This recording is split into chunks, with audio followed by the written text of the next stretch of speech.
And I'm back.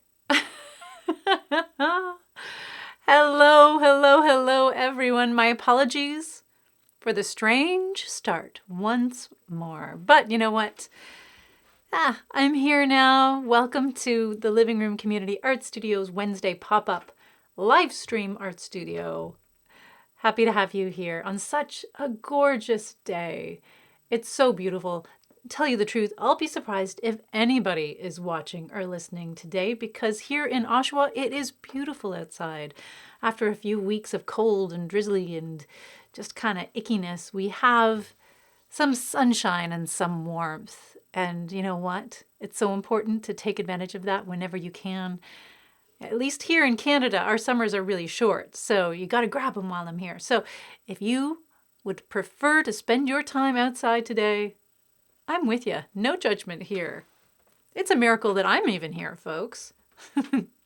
On the other hand, if you are looking forward to some laid back art making time, some, just permission to create time, whatever it is you want to create or need to create, you're welcome to hang out with me. I'm going to be here from 2 p.m. till 3:30 today, just getting artsy. And I've got a few ideas up my sleeve, but as always, I'm really curious to learn about what you are making and creating, where you are at, wherever you might be at in the world. Now, as always, safe space applies. So we ask you to be supportive of one another, encouraging, respectful, negotiate consent, all of that stuff if you choose to participate in the chat.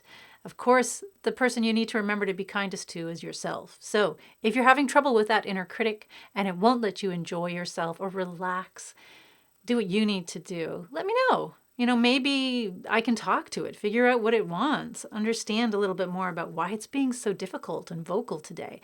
And you know what? There might be other people who are watching or listening or participating in the chat who can help out too, because I think we can all relate to that. Our inner critics are strange and complicated creatures, and sometimes they need to be put in their place, right? Sometimes they might have really constructive things to say, but if they don't, you know what? They don't need to be here. We can kick them out. So you have time to do whatever you need to do and create in the way you need to create. So I'm just going to have some more coffee. All right, and let's get to it.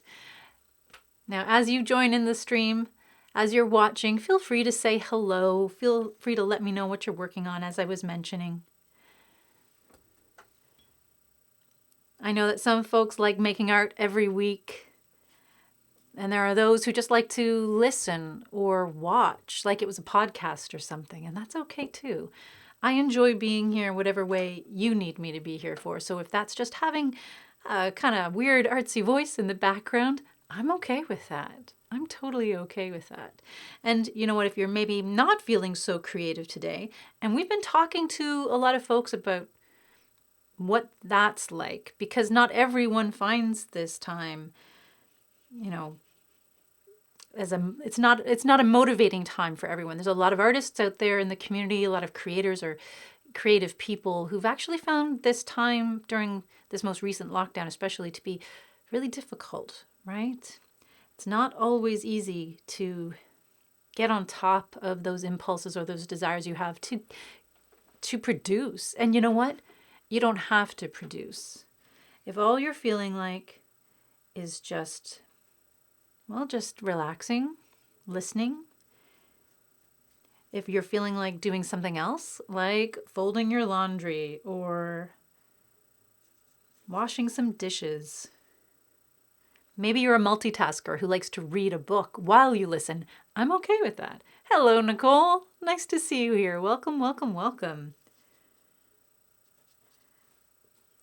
It's important that you listen to what you need today and check in with yourself, see where you're at, and do your best not to judge. Not to judge yourself if what you're feeling is different than what you hoped you'd be feeling right now. Let yourself feel what you need to feel. Let yourself make what you need to make. Express what you need to express. And I have just jumped in right away with an activity that I was I first started working on with one of our placement students. So, Nicole, I'm not sure if you had a chance to meet Gilbert, but Gilbert was one of our placement students, I guess, in the last couple of years, the last year of the studio, definitely. And just such a lovely human being, a lovely artist. And I suppose you could describe there's something about Gilbert's energy that was very grounded, but also very, I don't know if this is possible, ethereal. Can you be kind of ethereal and grounded at the same time? I don't know. You let me know, folks. And so he introduced this exercise. Oh yeah, it was in the last year because he was with us in the first part of the pandemic when everything closed down. And this activity we started doing online in a Facebook post every week. And basically you take a square of paper, gather whatever kind of materials you have on hand. I'm using watercolor, but you can use pencil crayons, markers, crayons. If you feel so inclined, you can stitch it. You can get your embroidery on, and you just fill this circle. You make a tiny circle for yourself, just trace a coffee mug or something, and you fill it in with colors, the colors that you're feeling today. So whatever you're feeling right now, how would that look if you had to transform those feelings into colors? What do your feelings look like? What colors are they? And you just ask yourself that simple question, and you allow yourself to fill in this little circle and have a moment where you can just externalize your feelings, get them out there, and have a chance to look at them and maybe appreciate them or examine them and see, what is it going on inside of me today? Oh, hopefully, I hope you'll meet Gilbert too one day. And no, hello, Joe. And Joe says, Jello, everyone. I've been thinking a lot recently about all the people I've met through the studio. Nicole, Joe, the Hen family included. And just how precious that is. How many extraordinary relationships I've had the opportunity to build in community with people. And I'm so very, very grateful for that. What a gift community is. And I'm also very grateful that things like this allow me to keep connecting with people and chat with people.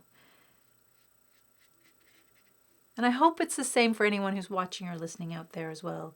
I hope that through this time, you've had a chance to stay in connection with some folks that you maybe wouldn't have otherwise had a chance to stay in contact with. Or perhaps even you've met new people that you wouldn't have had a chance to meet. There are still ways to connect. And Joe, it sounds like Joe's getting musical over where you're at. Are you singing Feelings? Are you?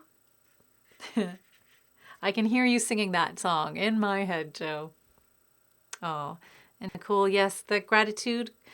I'm so grateful that I've met you. I'm so grateful that people in the community have had a chance to meet you as well.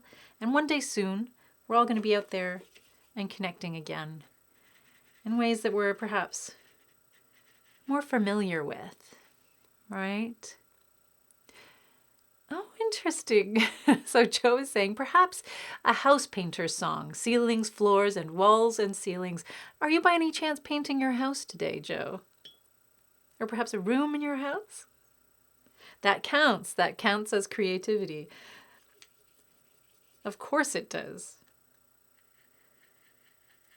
And that's another conversation we were having as well. Folks, if you're out there and maybe you're listening or watching, but you do not feel like participating in the chat, in the comments, that's okay. I want people to know that you can just listen if you like. Sometimes you're not going to feel like joining in the chat. Sometimes I think there's an expectation, at least for myself with live streams, that once I join the chat, I have to stay on the chat for the whole time of the live stream.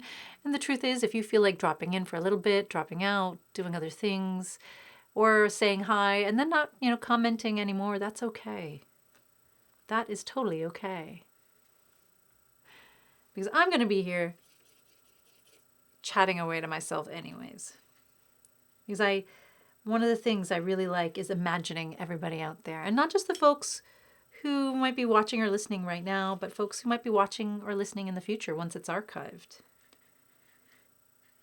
You're an important part of our community as well. And I know that not everybody has a chance to take an hour and a half in their afternoon A lot of folks are working. Maybe you're out there getting your vaccine, which is such an exciting time. Maybe, yeah, like I said, this sunshine. I'm looking out my window right now at the shadows of the branches and those new leaves bursting out. Oh, it's beautiful. I might just, you know what? I might just climb out the window halfway through this live stream. You never know. If you tune in and there's just like an empty space here, that's what's happened, folks. I just couldn't help myself, and I've climbed out the window into the sunshine. But maybe in the future, maybe this summer we'll experiment with some live streams outdoors, some outdoor live streams. What do you think, folks? Do you think we could do that? How beautiful would that be? I remember Joe saying that there's been a few times when you've been listening, but you've been on a walk as you've been listening, and that's awesome. Thank you.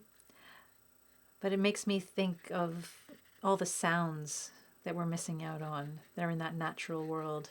Soundtracks to the live stream that could be. So we'll see what happens. We'll see what happens. But boy,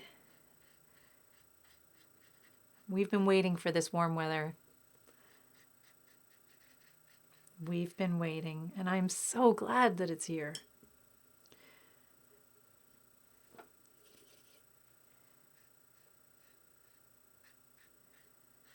It seems like there's a lot of blue and green and purple in my feelings today. Again, I try not really trying to, I'm not judging as I go. I'm just letting the colors emerge. I've asked the question, what am I feeling? What are the colors of those feelings? And I'm just letting it happen. I'm trusting that in the process, I'm going to answer those questions for myself. So I don't have to understand everything as it comes out onto the page. I let it happen. I trust that process. And the more we practice trusting the processes we have, that's a kind of confidence, a kind of, well, isn't it? It's kind of like trusting our creative intuition, building that muscle, strengthening that muscle. Oh, and let's see. Joe says, oh, what a lovely thing to say. Joe says, you have that calming, reassuring voice we all need. I know Barb has that for me, as I am sure others have friends and family for that.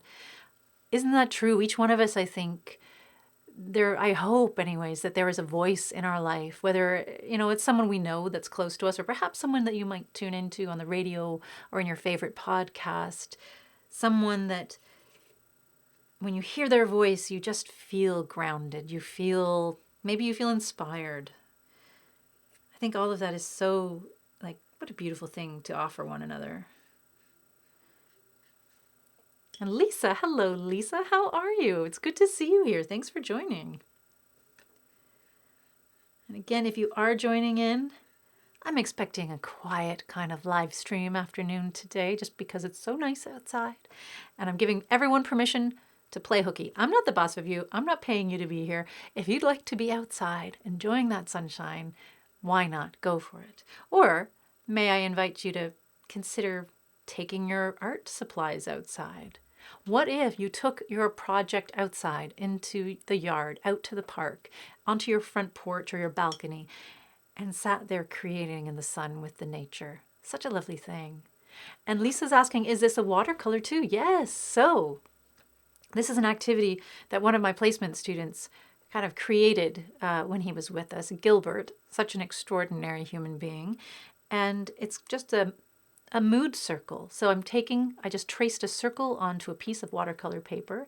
You can do it with any materials you might have on hand. You don't need watercolor paper or watercolors to do this. Just trace a circle, something that you feel, confident you can fill in a reasonable amount of time. And then just ask yourself, what are my feelings? What am I feeling today? What colors are those feelings? And then put the question aside. Throw it out. Throw it away. And fill your circle with color. And trust that those colors will speak to whatever you're feeling. And that it's building a relationship between colors and what they mean to you, because different colors mean different things to different people, right? So everyone's mood circles will look different. and have a special meaning to them. And it is watercolor paint, yeah. Oh, if you've never done watercolor paint before, Lisa, I highly recommend doing it.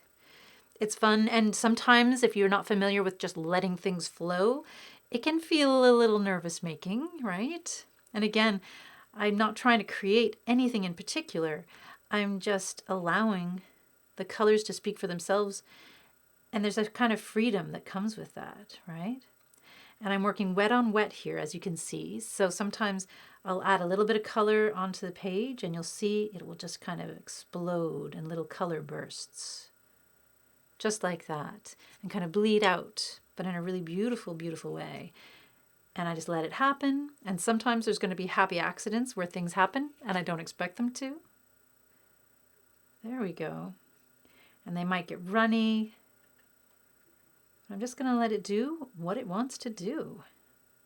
It's kind of like freedom. It's a very freeing process. And if you can just allow yourself to literally go with the flow, it can be really, really rewarding as well.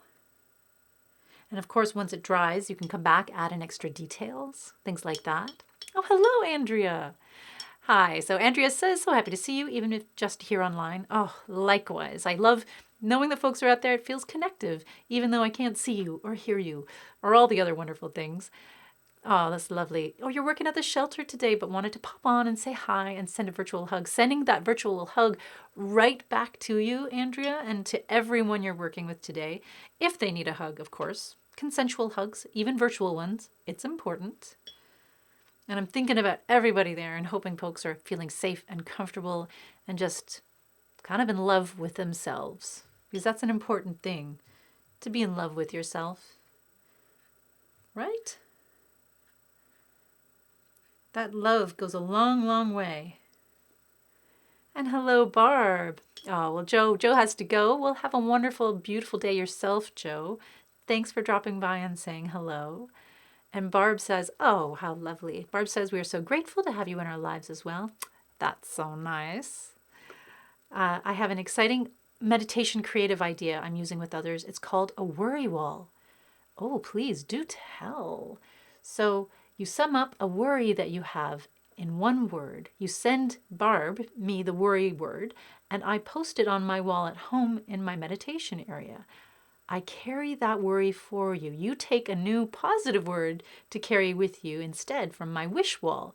When you feel that worry coming up, you remember that I am carrying it for you. What a beautiful, beautiful project. That's a beautiful project, Barb. I love that. And what a beautiful thing to know that it's good to be reminded that we're not alone. And even it's a symbolic gesture to a large part. It's kind of a metaphor, like sharing our worries with others, not having to carry them alone. But it makes a difference. Just knowing that it's no longer yours, just yours. You can share it and someone else will be mindful of it and hold on to that. And I do a similar thing as well with folks in the community, and I offer to hold on to the hope for them. Because sometimes it's hard to feel hopeful, but in certain cases, if folks ask, I'll hold on to the hope for them, and they know it's there. They don't need to contact me if they want it back. All they need to do is think of the hope and know that it's still out there for them. But Barb, I'm really curious about this project. If folks want to participate, can they message you through your Facebook? Would you feel comfortable with that? Let me know in the chat if you are. And then perhaps we'll talk, and we need to catch up. I'm seeing maybe a live stream art hangout with Barb Hen where we talk about mindfulness and meditation and kind of that creative connection that we can do with ourselves and also with other people, just in activities and exercises like that. And Lisa says, do you have to use special paintbrushes for watercolor paint? Well, it depends. Some people, if they use watercolors all the time, love using very specific brushes. And the paintbrush world is a very interesting and sometimes intense world. But let's see if I can hold this paintbrush up for you. Let's see if I hold it up there. I'm not sure if it's in frame or not yet. But as you can see, there's a difference between this paintbrush, just in the shape of it and the length of the bristles, compared to, let's see if I can, I almost put that in my coffee, a paintbrush like this, right?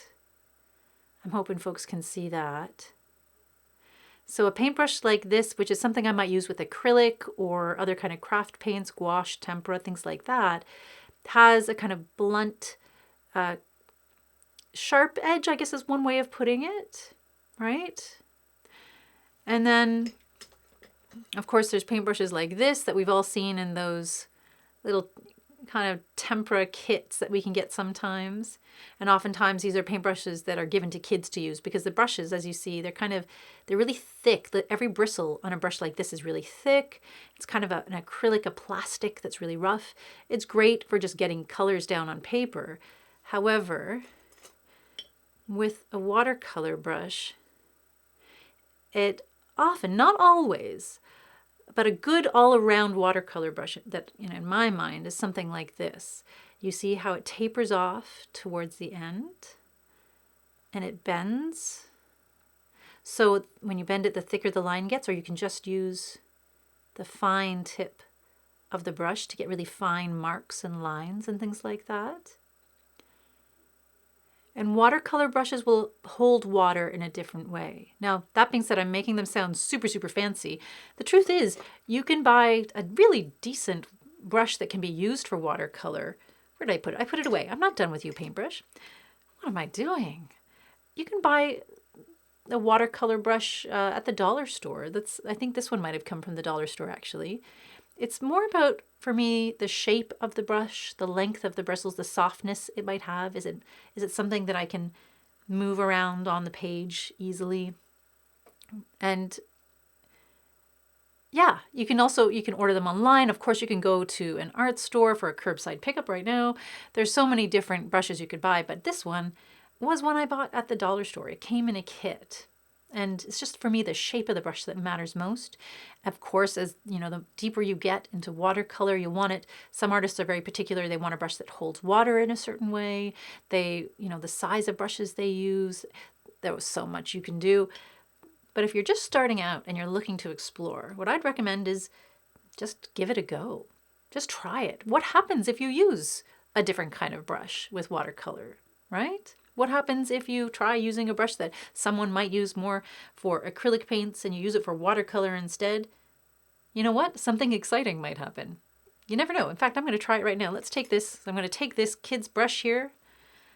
You see, it's not going to hold on to water in the same way because it has that plastic kind of bristle.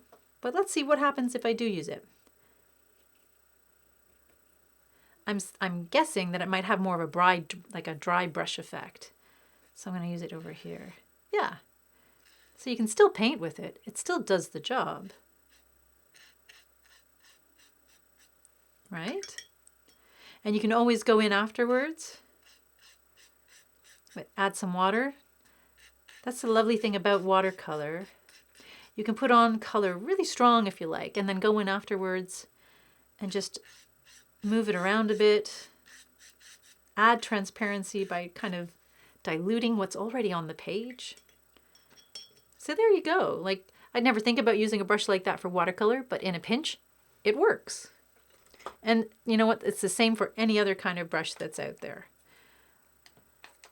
I think we get so caught up in making sure or wanting to have the right tool or the right, the exact right thing that it can kind of prevent us from actually ever creating or trying anything. See, there we go. I'm going to try a different brush. Yeah. It feels different to use, but yeah, again, like in the end, is it still doing the thing? It's absolutely doing the thing. I remember I've used so many different brushes over time to create with. I've used a toilet brush to paint with, not used, obviously. Toilet brushes, I've used those kind of those like back scrubber brushes to paint with. I've used mops to paint with. There are so many different tools, unexpected tools that you can use that aren't necessarily considered fine arts tools. The key, I think, is just give it a go and see what happens. Hello, Momo. Welcome. Momo says hello to everyone. Oh, we are talking about brushes and watercolor today. Oh, it's okay that you're late, Momo. It's okay. Momo says, I'm a newbie in paints and I appreciate to learn from the community. Well, you're in a good place. Everybody can share information, I bet.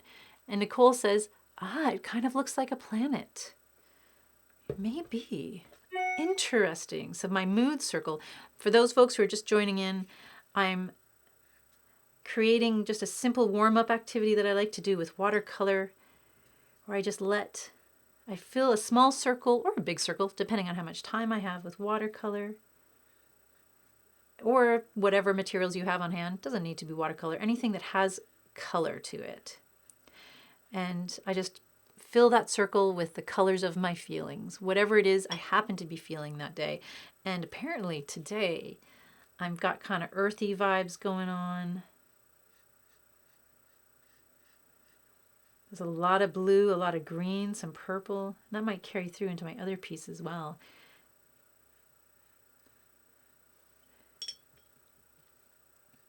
But definitely, and when it comes to the materials you use, just try what's out there and see how it feels for you.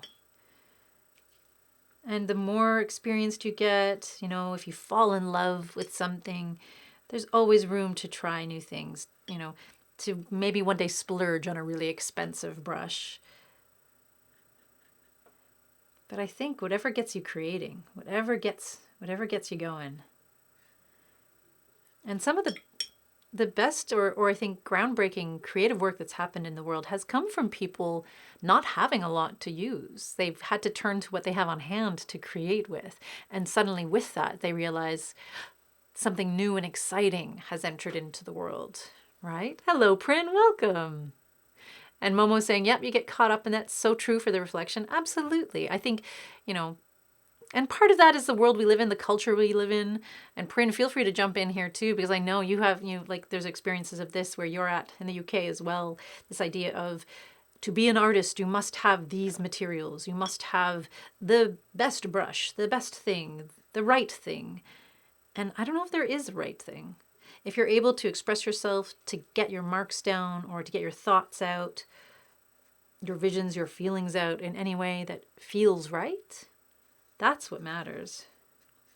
And you know what? There'll always be opportunities to learn specific techniques and to accept those things, like to take things to another level. But to start, don't be afraid to use what you have on hand and to ignore all the other stuff that's out there.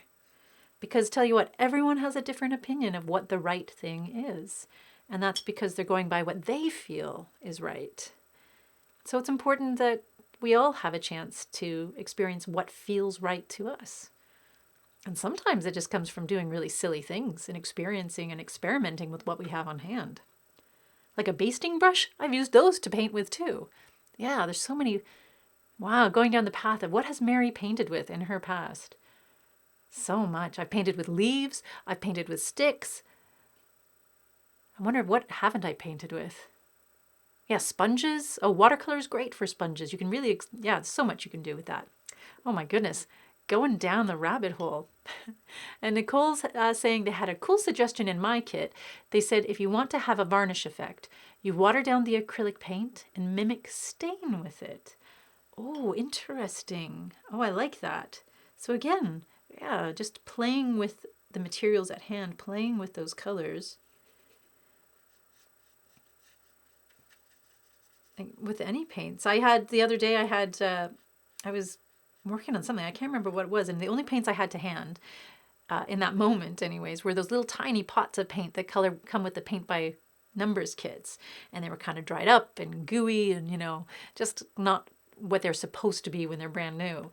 But that didn't matter. I got stuck in. I kind of said, oh, this is what you want to be. This is the kind of paint you are.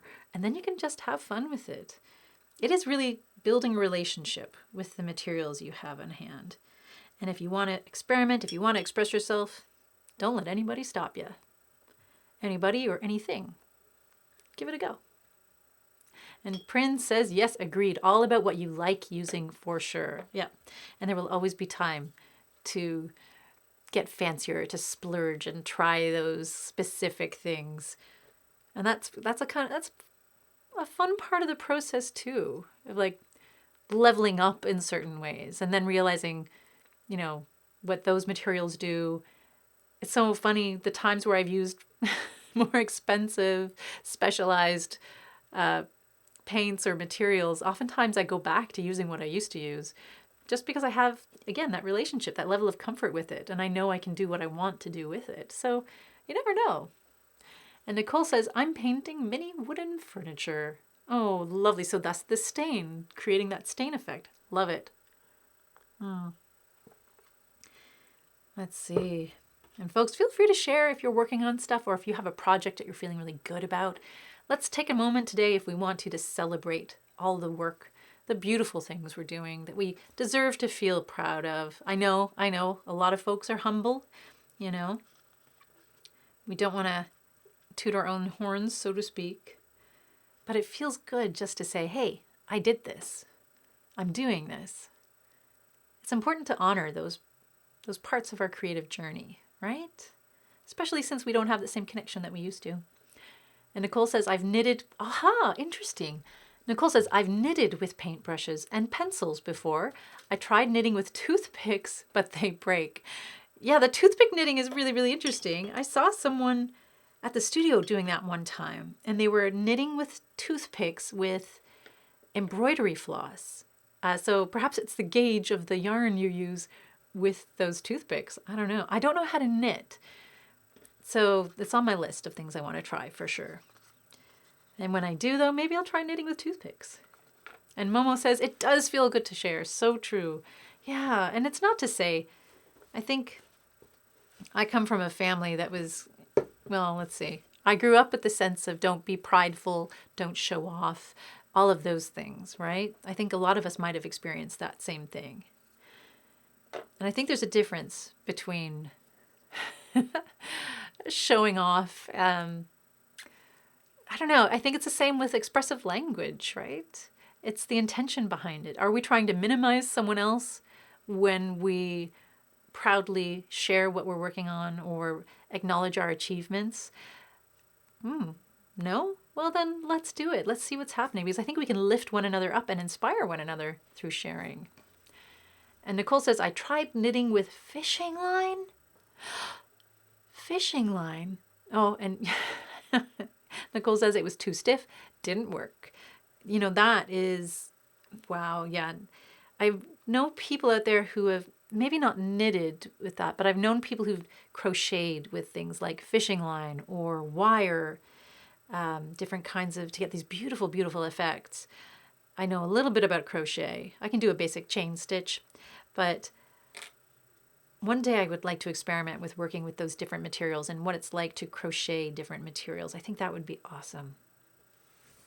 So I'm moving on now, and this is my main project today, and I'm so glad I did that circle warm-up, and it was so nice to chat with people about all those things. But today I've been feeling really, really called to embroidery, but not just any kind of embroidery, crewel work. So I'm not sure if anyone out there is familiar with crewel work. It's a really old kind of embroidery, and it seems, again, like something that happened all over the world. Its roots are back in early medieval days. So the Bayeux tapestry, for example, is crewel work, and it's Crewel is how you spell crewel. But I was introduced to it through one of my Joe jobs when I was an artist. I worked at this place called Frida Craft, downtown Toronto, with owned and run by this really fantastic, strange and wonderful activist lady named Susan.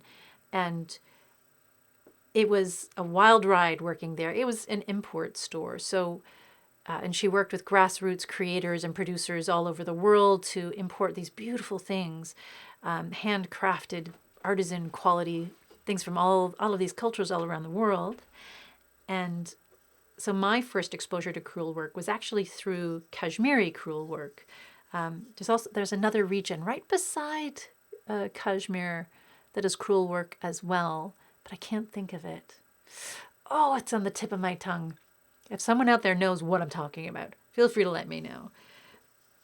But in that, the Indian crewel work was just so beautiful, and we were surrounded by it in that store, and cushions and curtains and fabric you could buy at the meter for upholstery, and just beautiful. Now, I'm not going to try and replicate that, because in Kashmiri crewel work, they often use a kind of punch needle to work with it. It's actually a hook, where you push the yarn through, you pull it back out and you loop it.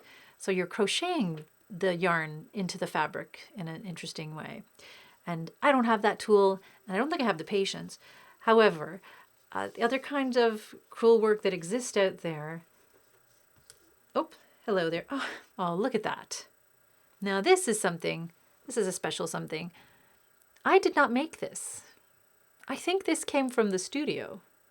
Look at that. It's a little plasticine rose. A little surprise, a little reminder of studio life. So someone out there made that. How did it get into my basket of thread? I don't know. I don't know. Look at that. That's a genuine living room community art studio moment, right? Having something precious like that pop up and in a moment transported back to the studio, back out into the community, a little gift that someone has shared with me. If you are out there and you are the person who created this plasticine rose, and I know there are a number of folks in the community who used to make these lovely little things, please let me know. Just put a message in the chat, say hi. Not now. You can do it later if you like, once the live stream's over, but I just want to thank you for this. What a beautiful little moment. A little gray rose. All right. I'll put you aside. I'm talking to the rose now. I'm going to put you aside. I'll put you aside right there. Beautiful gifts. Lovely, lovely, lovely. I'm really lucky. I have those moments all around me. Yes, so crewel work. Back to my little rant about crewel work. In European-based crewel work, I think the stitches are very similar to embroidery. So I'm just going to experiment with that today and keep it really, really simple on this. I think it's not linen, but it's a linen-like texture. It's cotton. It has a larger weave to it. I think it's a napkin.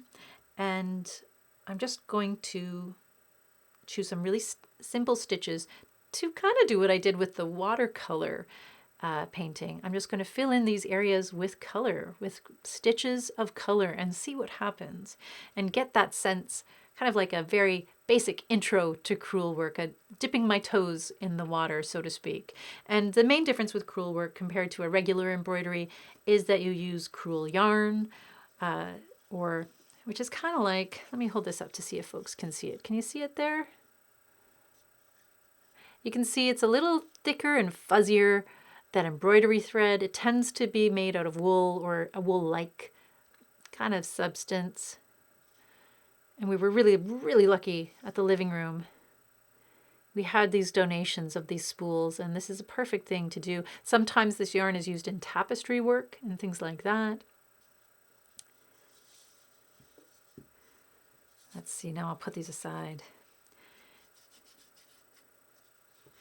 And also, if you've ever kind of rescued a bag of yarn from a thrift store, sometimes tapestry yarn you'll find those little sort of bundles, little skewers of yarn, but they're thinner yarn. So it's not like yarn you knit with, although I'm sure you could knit with this.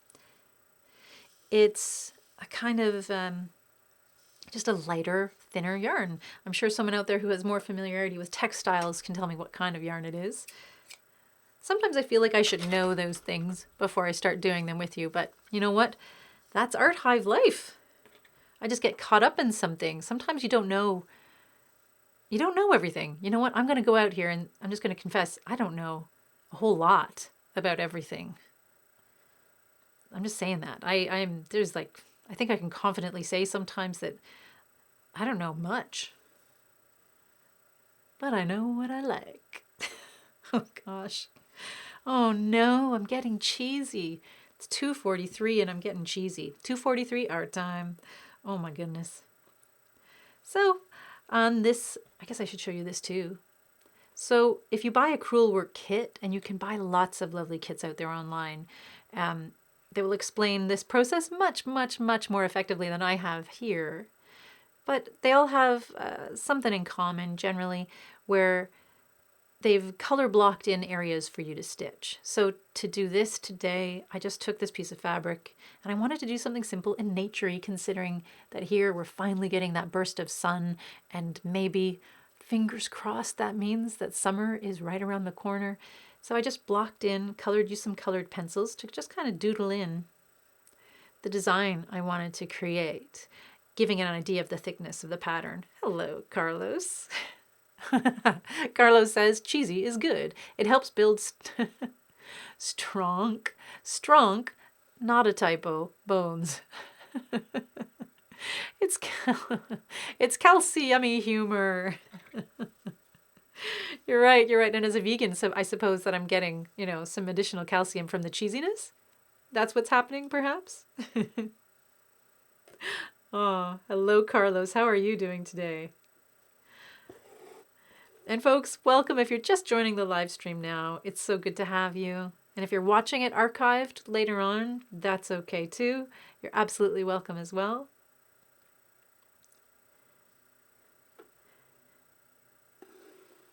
We've been talking about color today. We've been talking about materials. We've been talking about permission to build a relationship with your materials so you know what feels right to you rather than doing what you think you should do because you're told that you should do it that way. There's nothing wrong with that as well.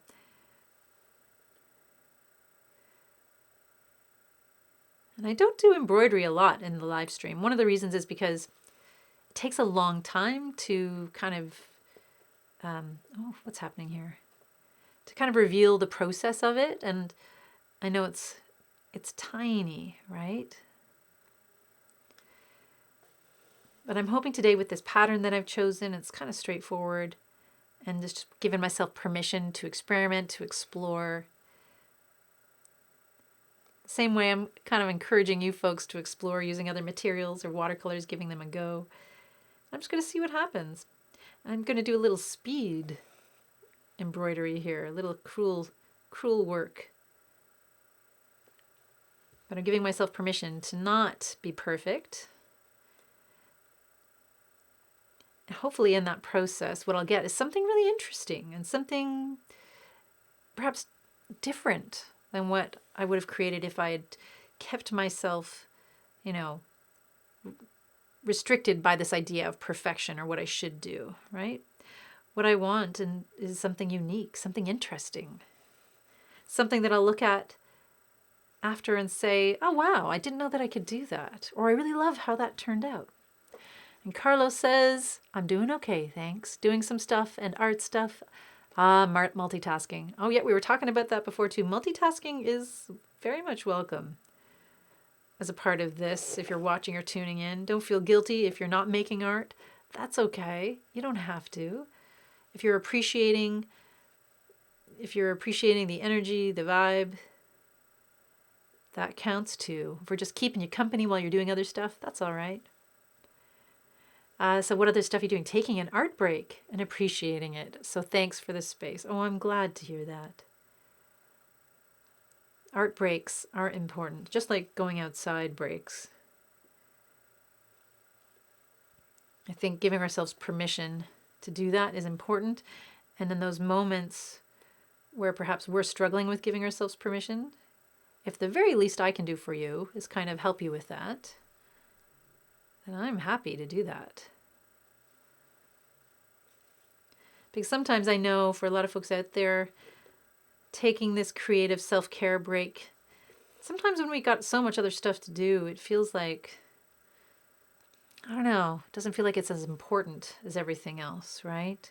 We don't necessarily prioritize our creative needs as much as we do other needs. But you know me, folks, I'm a firm believer that our creative needs overlap with a lot of other needs we have too. So when you're making art, when you're expressing yourself creatively, when you're letting that voice speak for itself, I believe you are addressing mental health. Sometimes when we create, we're addressing physical health as well, right? Focusing down, focusing into something, getting into a flow state. I know when I really get involved in a task, I feel like my heart rate changes. Physically, I feel more grounded, more alert once I come out of that project or that process, whatever creative process it might be. There's a lot of things we can benefit from giving ourselves even, like 5 or 10 minutes of creativity a day.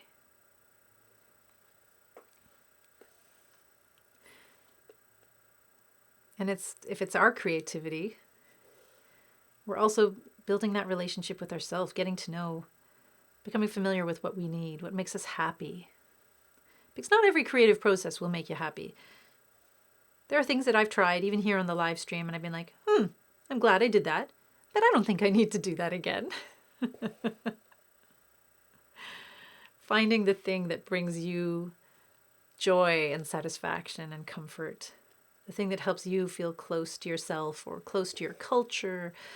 You know, there's so many, many things that are important that we don't think about when we think about making art. You don't necessarily think about all the different parts of yourself that you're bringing together, that you're making space for through creative self-expression, right? But it opens lovely, wonderful doorways and windows sometimes, and sometimes just a little crack, a little tear in the fabric of ordinary everyday life that allows us to grow forward, that allows us to appreciate ourselves or something in our life in a new way, in a different way. When I was looking for examples, I was trying to figure out why I was thinking about crewel work today. And I think part of it is that nostalgia piece. It's played a big part today, being reminded of past relationships and the things that have really helped me grow forward over time, the things that have broadened my world, my understanding of the world and myself. And crewel work definitely has to do with spending that time learning about other cultures and talking with folks, in other countries who are shipping us things and designing things for us. But it also has to do with understanding my own past and things that perhaps culturally in, my family and my lineage, things that were done by people that came before me. This was very well one of them, oddly. So being able to honor that a little bit, or just create something that they might have also created. Create in a way that they might have also created. That's pretty cool, right? And Barb says, oh, excellent, responding to that lovely invitation I put out there. And Barb, keep me accountable, all right? You know how I can get distracted. Barb says, I'd be happy to explore a mindfulness hour with the community. You are all special creative humans. Folks, what do you think? Do you think one of our Thursday night art hangouts could involve mindfulness and meditation? Yeah? Barb, I'm excited about this. I think a lot of the times when folks are tuning in for the Thursday night art hangouts already, it has something to do with that. We were talking with Christine Weird, catching up, just checking in with the facilitators about how their live streams have been doing and if they had any thoughts or concerns or anything. And one of the pieces of feedback I get back from the facilitators, as well as from folks who watch it, is just how relaxing it is. The Thursday night live streams may not be as active in the chat, but it seems like people are really appreciating just tuning in to watch something being created. That's important too, right? There are many paths to mindfulness. So Barb will be in touch. And Nicole says, today I had to use my French. Excellent. That's on my list too, to learn to speak my country's other official language one day. I know how to say hello, goodbye. Where's the library? And where's the disco? Oddly, discos, you don't have to ask that question that much anymore. Où est la discothèque? Yeah, is that it? Yeah, it's just not, it's funny that. So you had to use your French, Nicole. And Nicole says, a little boy said bonjour to me on my walk today. And I think he was surprised when I asked, comment ça va? Oh, lovely. Look at that. And I forget, folks might not know it if you don't live in Durham region, but we do have quite a large French population here. And of course, we have a very large Métis population as well. So there's a lot of crossover. There's a lot of cultural crossover that you wouldn't necessarily see every day, but it's out there. And I think I would like to see it become more visible. I'd like more people to be aware of this, at least.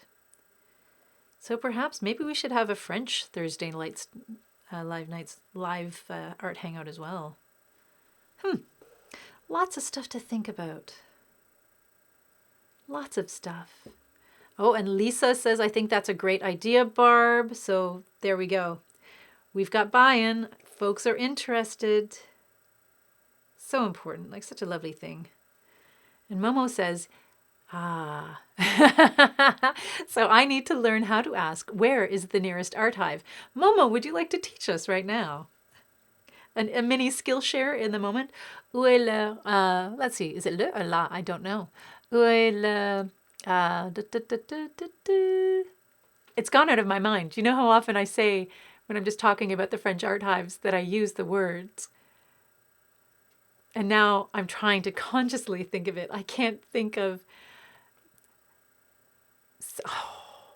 Oh my goodness, it's out of my head. You know what's going to happen? Before the end of the live stream, I will remember and I'll just shout it out randomly.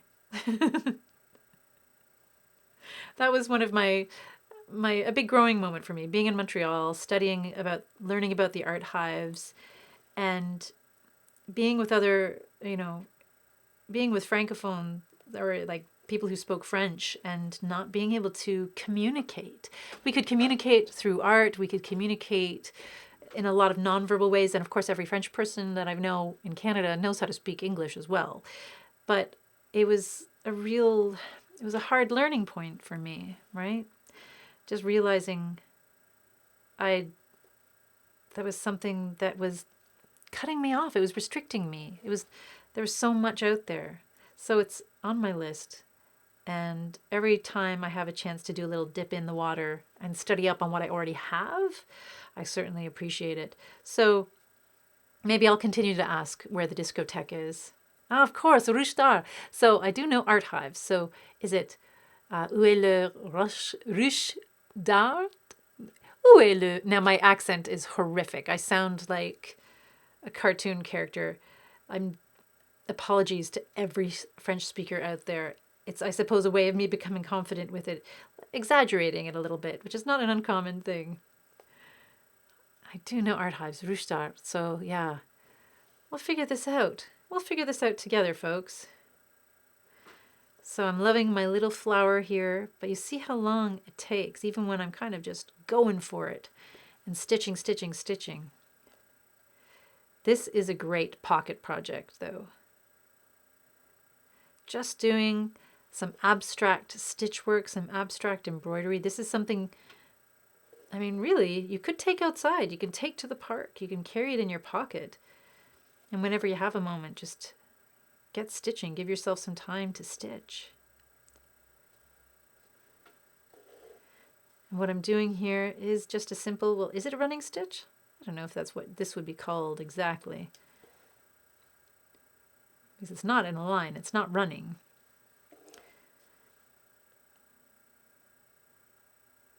Again, something that I should know that I don't know. But my goal is as finished as I can with this project, not perfect. Perfect is overrated. And perfect, somehow, when it comes to creative things, is rarely satisfying. Because I guess what do we equate perfection with now? Something made by a machine, right? But when things are made by hand, by human hands,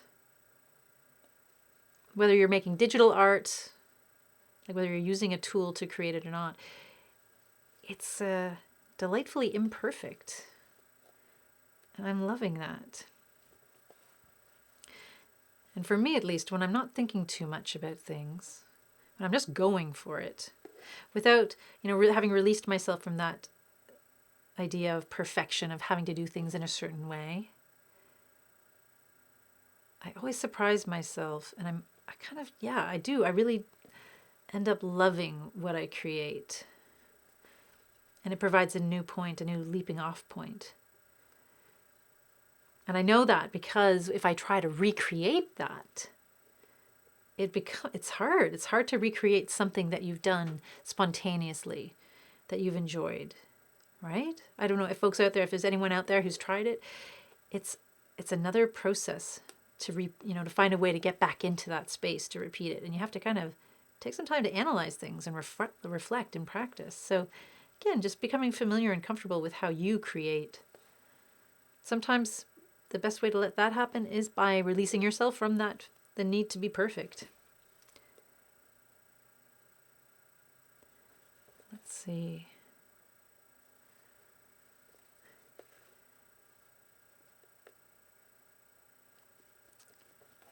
We'll have to. Don't have to do anything, do we? I think there are so many opportunities to create and connect with one another.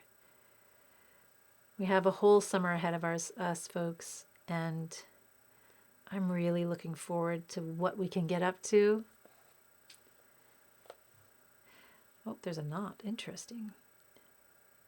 There's some exciting projects on the horizon. Some things, a lot of the community organization and arts organizations coming together to look at ways that we can keep people engaged, keep people creating. I can't say, oh, I want to talk about it, but I can't. But in the future, you'll be hearing about some really fun ideas that the RMG has sparked and that we're all going to be able to be a part of in one way or another. So the RMG, for folks who don't live in Oshawa or Durham region, that's our local art gallery, the Robert McLaughlin Art Gallery. It's a fantastic, beautiful building. It's a beautiful space. It has beautiful exhibits.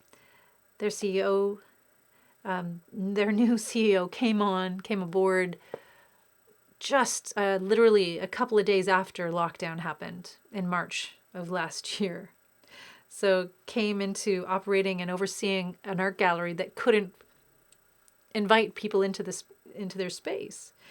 And she's, you know what? She's fabulous. I'm really heartened by her approach and her desire to engage with community and not only support the work of the Robert McLaughlin Gallery, but to support the work of other grassroots arts organizations out there and cultural organizations, which for me is what a flagship gallery like that should be doing, right?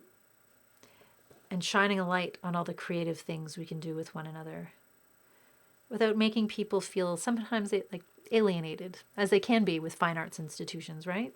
So deconstructing what that means. And as long as she's interested in pursuing that, the living room will be there to support and serve that in any way we can. And Carlos saying, oh, interesting. So that idea of perfection. So thanks, that makes sense. I think I've said before, I've made to Carlos, my best work with my mistakes. I put so much pressure to create something in a particular way.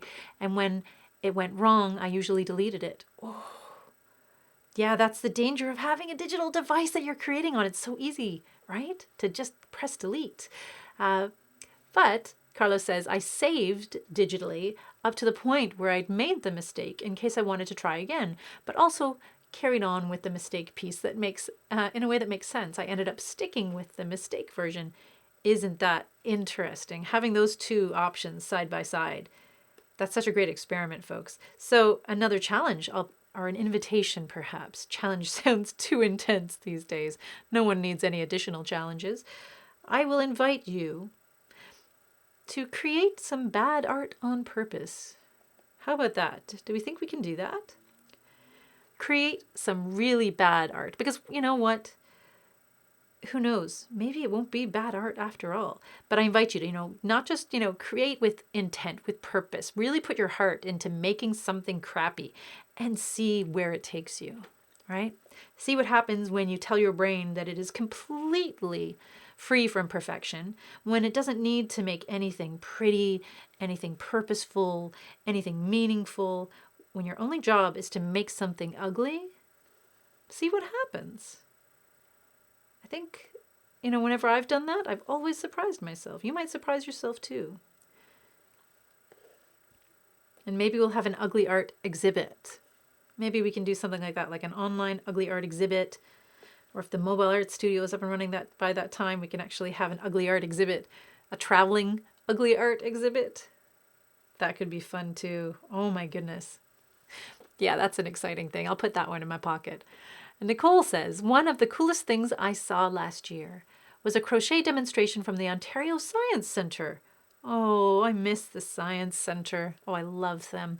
It was hosted by a woman who is both a crocheter and a scientist. She specializes in stuffed animal patterns based off of the human body. What? Oh, wow. Okay. If you can remember who she is, we'll put her name in the chat. I think a lot of folks might want to go explore that. So, okay. Stuffed animal patterns based off of the human body. I bought her brain pattern and a book called Crochet the Retina. Okay. I can't be the only person out there who I want that book. Crochet the Retina? Oh my gosh, that sounds amazing. It sounds weird. It sounds wonderful. It sounds maybe a bit dark, but also just, well, literally very human. Crocheted human. Crochet the Retina. Wow, wow, wow, wow. Oh, Nicole, that sounds amazing. Did you ever crochet the retina? I think I saw your crocheted brain. Did you do a crocheted brain? I think I saw that and loved it.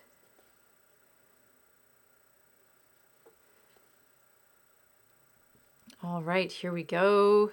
So at least for now, I think that's a good place to stop with that. Let me do a little close up there, just to sort of see where that's at. You see, again, not perfect, but I don't want it to be. It doesn't need to be right now. I want to get on with it. I want to create. So I'm just going to tie off this, and look how messy and wonderful that is on the back. The back of every embroidery pattern tells a story. And I think I found there was another napkin I was going to work on today because it had, it was actually, again, came in a donation. It had some lovely embroidered flowers on it, but obviously machine stitched. And you tell when you look on the back of one of those, and everything is so precise and so tiny and so exact. And that to me is boring. It doesn't tell a story. I want to see the hand of the person that created it. I want to see the human story beside it, behind it. Which color, folks? Light or dark? Light or dark? Yeah, so I love, love, love being able to see the mess behind. And I know a lot of embroidery people are not messy, and I respect that. That's a lot of discipline and a lot of time learning how to do everything. But hey, yeah, everything tells a story, right? It's like finding a sampler, like an embroidery sampler from a relative, or, you know, finding a piece of clothing or textile that's been passed down or even thrifted, and seeing that beautiful embroidery work that you know has been crafted by hand. It tells a story. And Barb, this is nice. Barb says the word perfect in my mind. So P, practice. E, effort. R, release. F, freeing. E, energy. C, creative. And T, try. So there you go. That's a lovely way. Another wonderful way to kind of spin that idea of what's perfection? What does it mean? I'm going to go with the lighter color right now. Let's see. But I will add in some darker accents after as well. Yeah, I think redefining what perfect means to us can be an important part of the project as well, or process of humaning. Because some things, you know, I think there's great satisfaction in doing something and doing it well. I think no one wants to take that away from anyone, right? But again, I think perfection is often interpreted by someone else or defined by what other people do, or what happens when we compare ourselves to what someone else has created, what they've done. And if we do that, and if that's the only thing we ever do, it can be really exhausting and self-defeating too sometimes, right? Because of course we want to create things that we love. We want to feel proud of what we do. But if we're basing those ideas of what we see others do and not what we want to do or what feels right to us, yeah, oftentimes we set ourselves up for failure because we can't be anyone else. We can only be ourselves. I think I'm the first person to ever say that.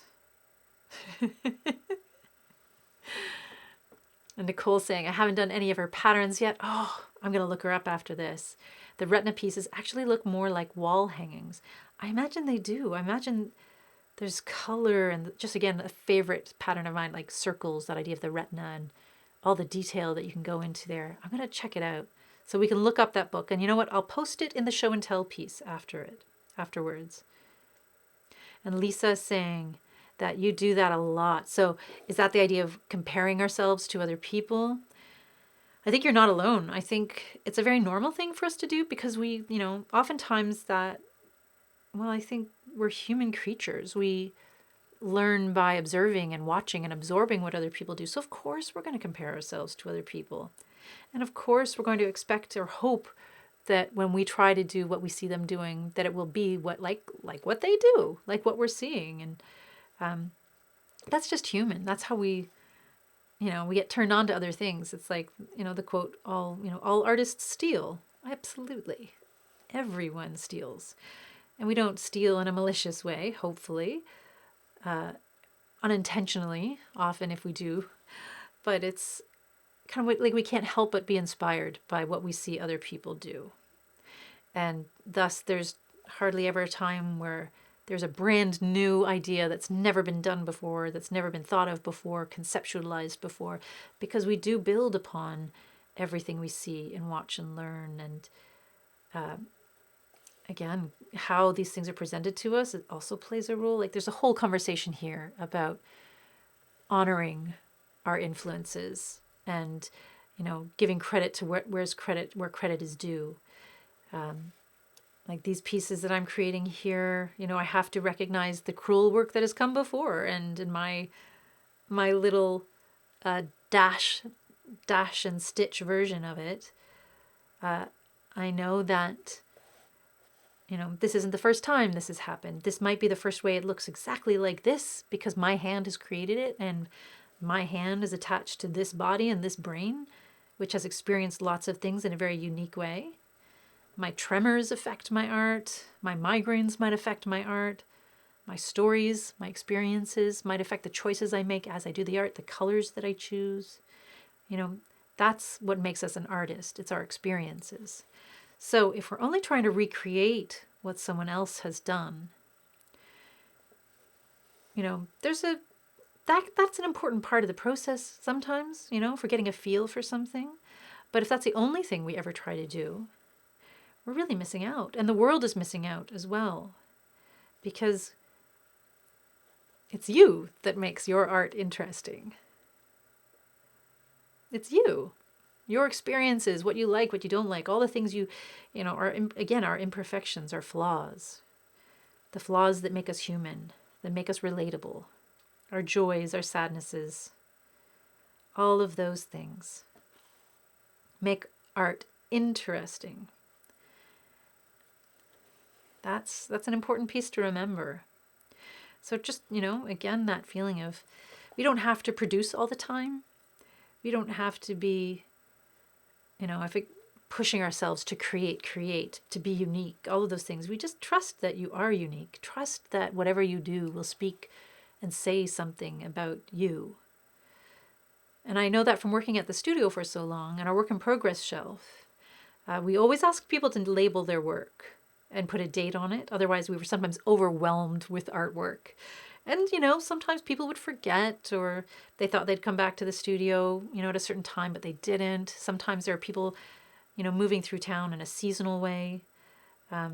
Just the transient nature of community and people moving, around and through and in and about. But it came to a time at the studio where I could recognize people's artwork even when it wasn't labeled. I could recognize their hand, their approach in it, their style. And I'm sure for some of them, if I asked them what their style was, to describe their style to me, I don't know if they would have a way of explaining it, because I don't know if they'd be aware that they had a style to begin with. What they had was themselves. And I think if we spend enough time with other people's work, you begin to see that too.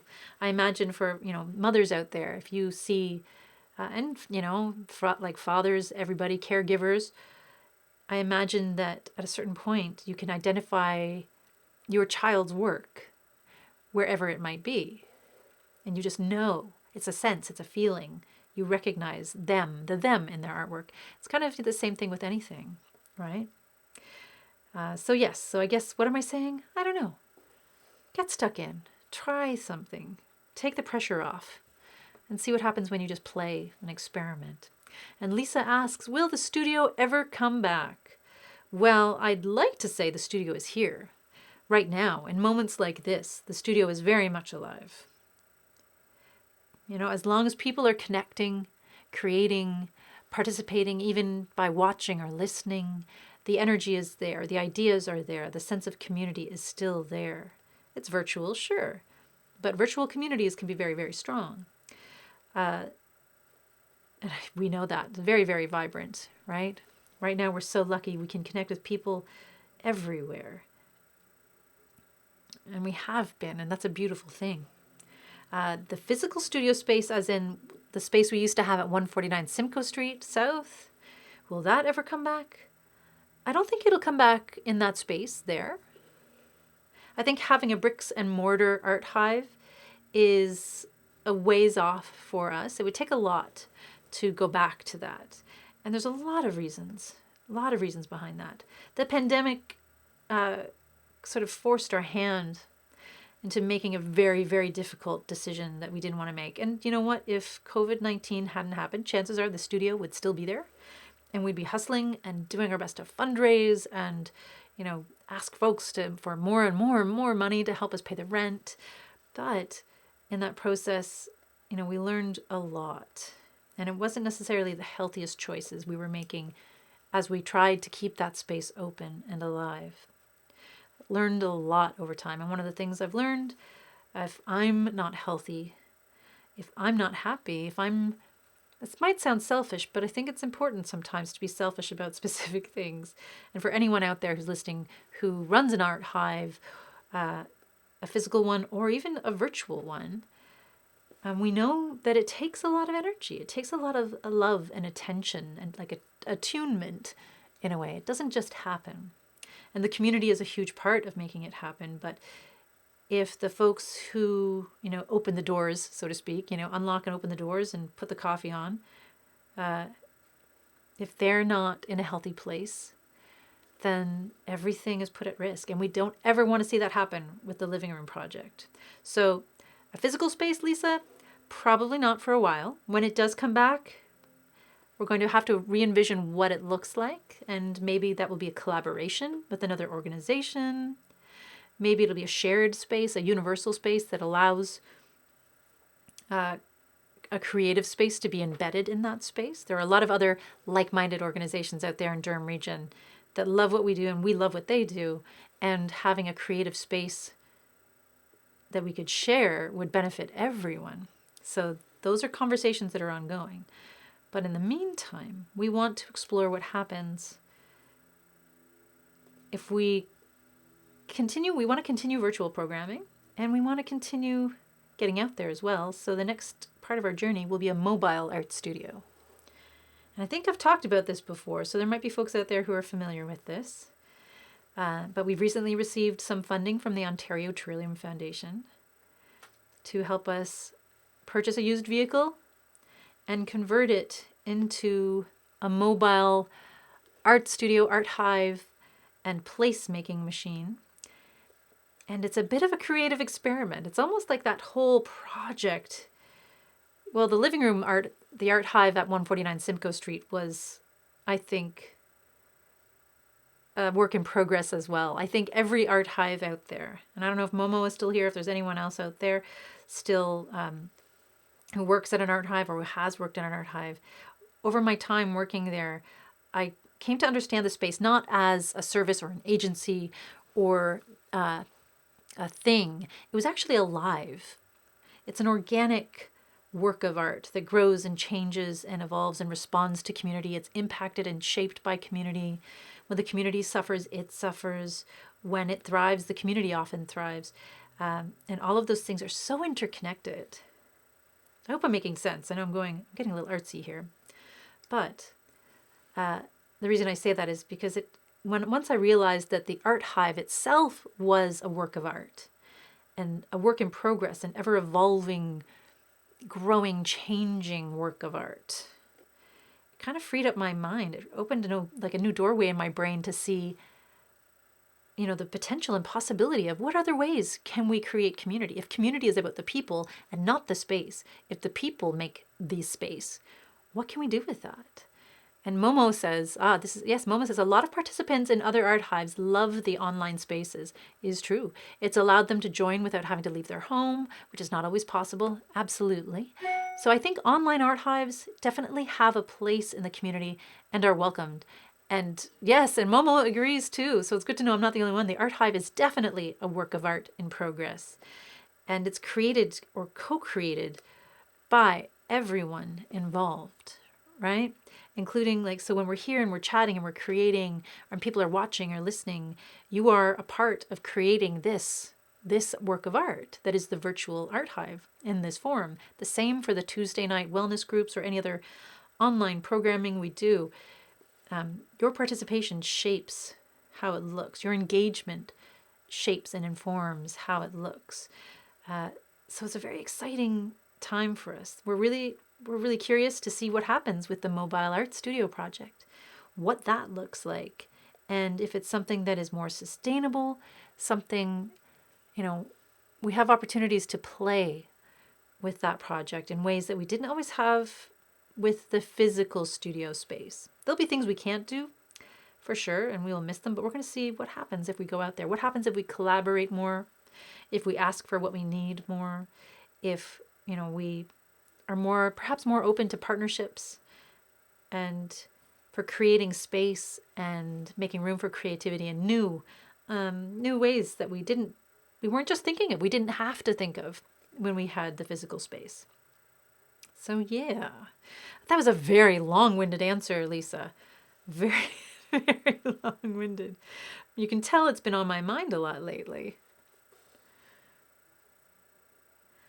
And on that note, how is everybody doing out there? How are people's creative projects? How are your creative moments going? I feel like I gotta check in, especially when I go on those little rants. Because this is definitely not just about me.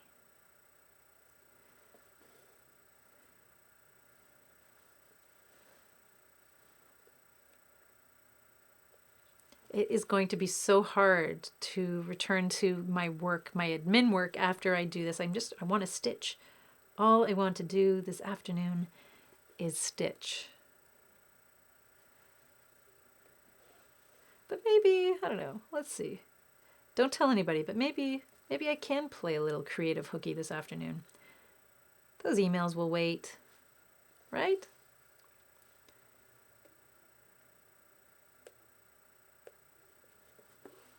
All right, one more of my lovely little hoopy flowers. Done for now. Let's see what happens if we do a little close-up there. Again, you can see with crewel work, a little different than embroidery. The texture is really important. It becomes a part of the project too. Seeing it, feeling it, it's just a little more alive.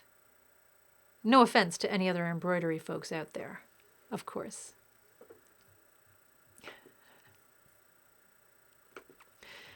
And Lisa says, oh, interesting. Lisa says, I've intrigued you to start a project. Oh, that's fantastic. Oh, and you've loved this afternoon. Well, you know what? We've loved having you be a part of it. Again, right? This is how we do things as community.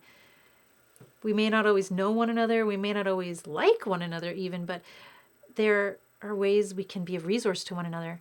We may not know all the time when we've sparked things, but how great that it has sparked something for you. I love it.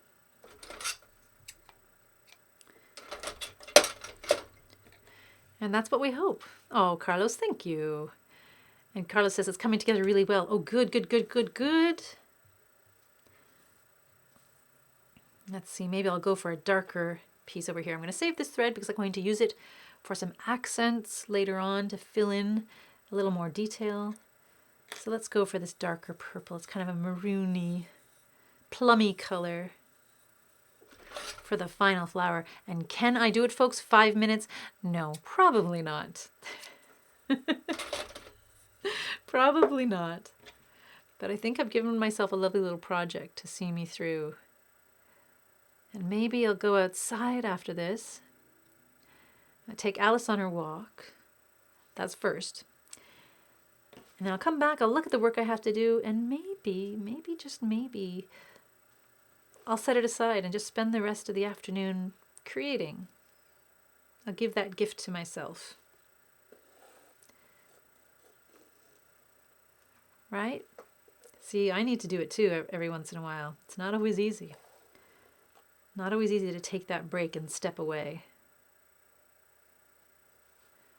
And so I will post a picture of this when it's done. Maybe it won't be done today, but maybe it'll be done by next Wednesday, and I can show a progress pic then.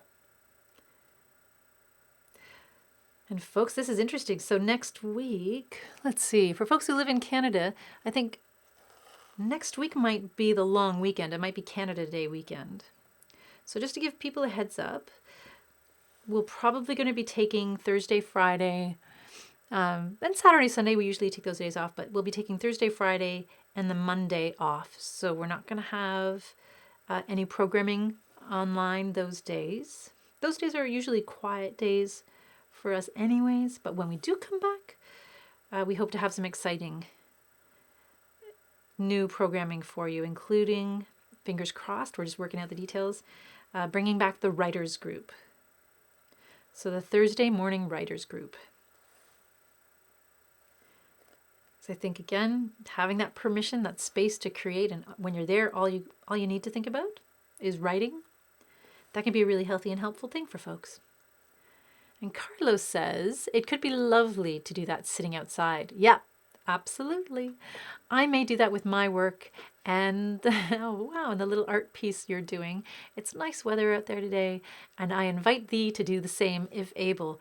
Carlos, thank you.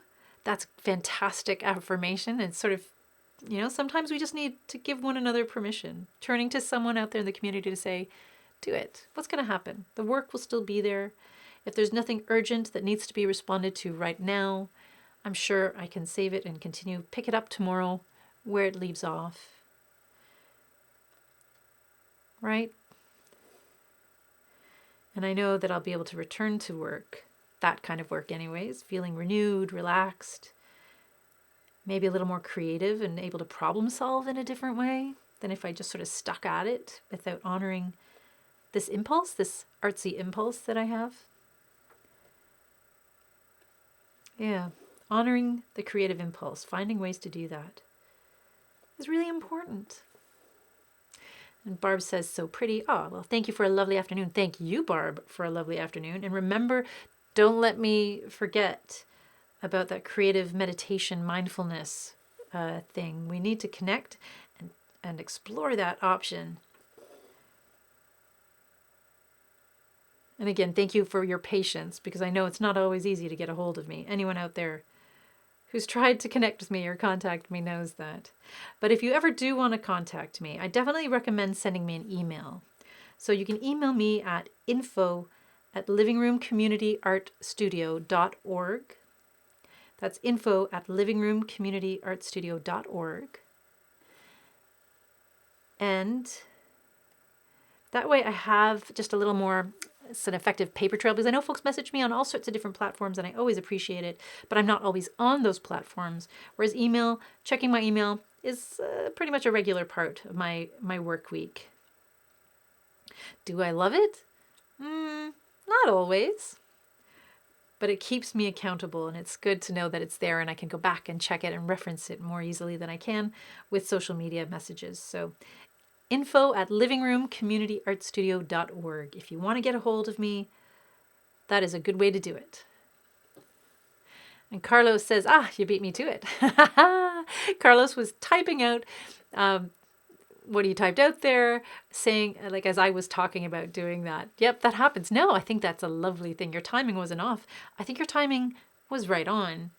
Just goes to show. And if I'm feeling that out there, if that's something I'm recognizing in myself, I bet there are lots of other folks out there in the community who are recognizing that in themselves as well. Give yourself a lovely little break. Go outside, take a walk, listen to the sounds of nature, feel the sun on your skin. Or if you're living somewhere where maybe there's not sun, maybe there's some rain, that's okay too. Let yourself experience that natural world. And if you can, take your art outside. Why not give it a go, right? It's a really lovely thing. And I wonder, it'd be interesting to document how our creativity changes. How does our process change when we work outside compared to what we do when we work inside? That's an interesting thing to reflect on. Oh boy. All right. It's 3:30. So, yeah, I can imagine doing this longer. So sometimes I think about things like Twitch streams and I say, how do people stream creatively for hours and hours at a time? You know how they do it? Like this. They just get into the process and it just happens. But you know what I'm going to do for now, for today? I'm going to just put that down. I'm going to put it down. I'm going to do another close-up just to see what it looks like. Interesting. So you can't exactly, the colors may not be showing up so well here, but light, there's that mauvey color to the blue color to this burgundy color, the plum color. Once I add in all the other greens and then maybe some other accents to complement those colors, I think it'll look really nice. I'm really looking forward to seeing how this works out. But for now, I'm going to wrap up here today because I know, folks, you got to get outside. Go outside and enjoy some of that beautiful day. Thank you all for being here and for connecting and creating with me. Thank you to all the folks who chatted with me. Thank you to the folks who just listened and watched and just absorbed the artsy vibes. It's always such a pleasure to have you join and to be here to be able to do this with you. I am so very grateful for everyone out there in the community who helps me feel creative and engaged and connected, right? We're all in this together, and even though you might be on your own, you're not alone. There are plenty of other folks here thinking of you, imagining you complexly, and wishing you all the best with your creativity. Thank you. Yes, thank you. Thank you, everyone. It's been a lovely afternoon. Now go out there and enjoy some summer sunshine, right? Not the boss of you. You do whatever you like. But until we can connect and create with one another again in person, I look forward to connecting and creating with you right here online. Make sure to tune in this Thursday too, Thursday night on the Living Room's Facebook page. Christine Weird will be there at 7 to 8 p.m. doing a live stream art hangout just like this. Art journaling is Christine's thing, and it's always so beautiful and inspiring to watch her create. Very relaxing. So I invite you to check it out Thursday night, 7 p.m. right here on Facebook. And Carlos saying thank you as well. Oh, yes, and I think I will have a great walk with Alice in this awesome afternoon. And Carlos wants to pass high fives on to everyone else here today too. Thanks for being here and have an awesome, safe, and kind week. Carlos, I couldn't have said it better myself. Have a wonderful, kind, awesome, safe week, everyone. Bye now.